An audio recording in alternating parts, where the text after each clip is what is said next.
Even if you wanted to have kids, such as the shift that takes place when you have a child, but it can be only natural to feel a sense of grief for the loss of the life and the freedoms that you used to have.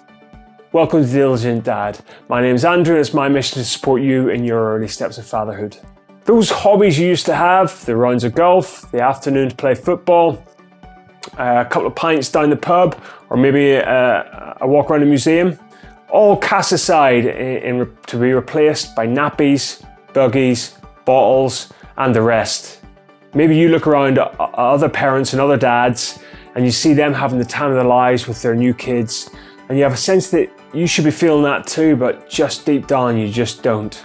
You probably know that it will pass eventually, but that doesn't help you right now. And as the baby's growing and mum's evolving with the baby, you just feel a little bit left behind, a little bit hard to tell when is this all going to get better, when is it all going to improve.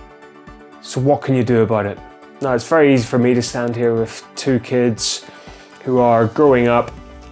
One of them's already a 3-year-old, and tell you that things will get better, but you probably know that yourself deep down. What you need from me is some tangible tips that might help you get through those early days whenever it doesn't feel like there's any light at the end of the tunnel. And the first thing I'd be saying, and it's a bit of a cliche, but a problem shared is a problem halved, you need to find someone to speak to about it, Dad.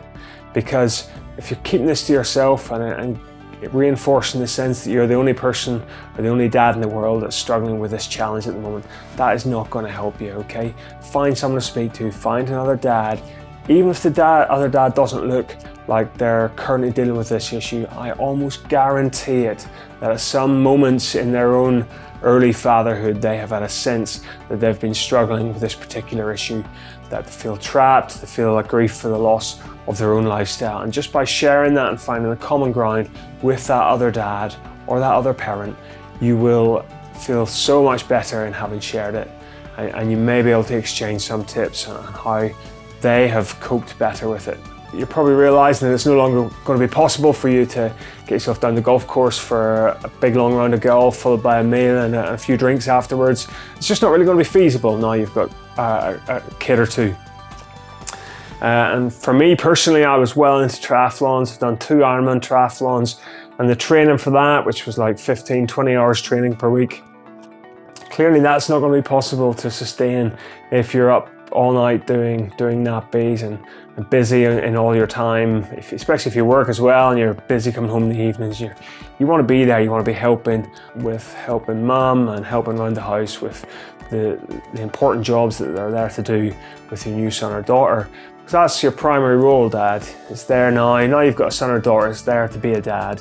And you need to be functioning in that role in order that child's going to get the best chance in their early life. So what I decided I had to do was to adapt my training and adapt my expectations, but also my training around that. So instead of heading off to do Ironman training, I reduced the distances that I was training for, and I fitted it in. I thought smarter about how I was going to fit that training in around the new lifestyle. So the big one for me was cycling and running on my commute. I used to cycle 6-7 miles to the train station, use that as an interval session, hit it as hard as I could, and then get on the train into London and then run from the station in London to my place of work. And I do that in reverse. I do that as many times a week as I possibly could.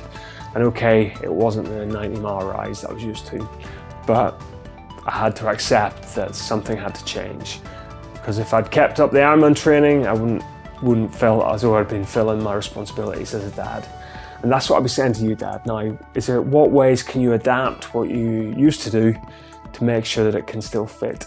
So you get a major benefit from it, but it still fits in. And maybe if it's golf, it's splitting it down into 9 holes at the local golf course, and maybe skip the meal and the drinks afterwards. Because if it's the golf that you're really enjoying, just go and do that particular bit of it and just don't do quite as much of it. And depending on what that particular pastime or that hobby is, you need to think of ways you can adapt it around the family, or that you can get the family more involved in it. So if you particularly like travel, and you used to like lots of hiking, well, get mum a pair of walking boots as well, get a rucksack that you can carry your kid in, or a backpack that you can carry the kid in, and get the kid in it. There are lots of ways of adapting both your expectations and the activities that you're doing, so that you're not giving up on everything that you used to do, but you're making it more feasible whilst also fulfilling your responsibilities as dad. The only other thing I'll be saying at this point is that, look, you've got to know yourself, and if this is much worse, like a depressive sort of state than you've ever experienced before, and it feels like it's out of control, or it's getting worse over time, or it doesn't improve after like a number of months maybe, I don't know, I'm not a professional in this stuff, but these are the things I'll be thinking about. If I knew that my sort of mood was depressed for like months on end, well then I'd be seeking professional help, and I'd really encourage you to do that as well. If you're not sure and you think maybe it's gone too far, or you don't feel as though you're getting any better over time, seek professional help, because you might well need the support of someone who really understands mental health inside out, and maybe has other tactics which I've not had to use myself that might be sort of use to you, looking after yourself and also being the dad that you know you want to be. You've been watching Diligent Dad. I'm Andrew. Hit subscribe and the bell icon so you'll be catching all the videos I'll be releasing every single week. Thanks a lot for watching, guys, and see you again soon.